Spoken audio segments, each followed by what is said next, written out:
Когда я впервые услышал про проект Лада Замут, на секунду даже возникло ощущение, что вот он, шанс на что-то новое и свое. Свой турбомотор, долгожданная собственная разработка, заявка на технологический скачок. Но чем ближе запуск в серию, тем сильнее это напоминает не прорыв, а старую грустную историю, которую уже не раз проходили. Свежие новости только усиливают это ощущение. АвтоВАЗ по сути метался между китайскими партнерами, пытаясь договориться хоть с кем-то, но в итоге остался ни с чем. Сначала пытались договориться с Great. Идея выглядела логично – взять проверенный двигатель от популярного Haval Jolion.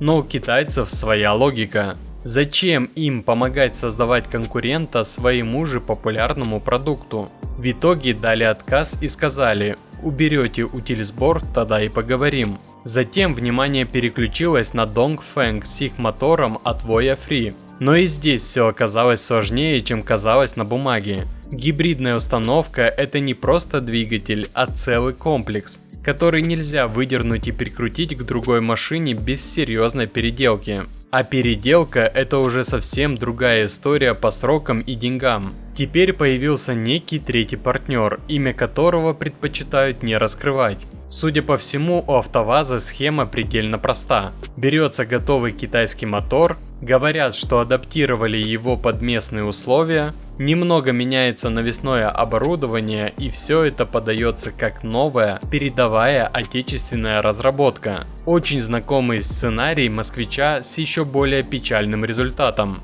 Давайте смотреть правде в глаза. За те сроки, которые отвели на разработку Замута, машину с нуля не создать. Судя по всему, по технологической начинке это будет гремучая смесь из запчастей разных производителей, которые несовместимы. Представьте, китайский блок цилиндров, навесное оборудование от неназываемого поставщика, та же китайская электроника, и вазовцы будут пытаться все это подружить друг с другом. Самое печальное, что АвтоВАЗ наступает на те же грабли, у них была же X-Ray. Азимут бесперспективен из-за отсутствия версии с полным приводом. Та же причина погубила и X-Ray. Без полного привода он не имеет преимуществ перед Вестой Кросс. Народ уже давно вынес вердикт. Такая машина рынку не нужна. У нас есть Haval M6 и Haval Jolion. Это уже готовые, обкатанные, понятные продукты с понятной ценой.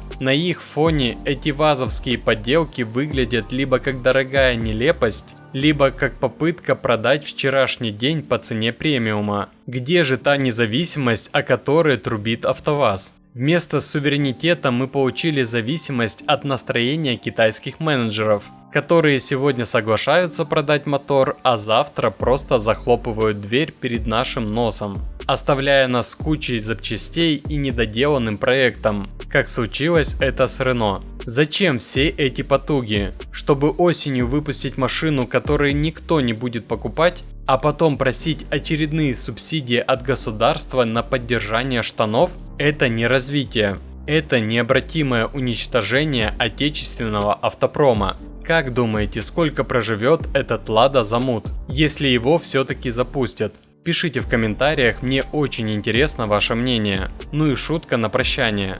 В наше время фраза «правительство поможет малому бизнесу» по факту звучит как «задушит, чтобы не мучился».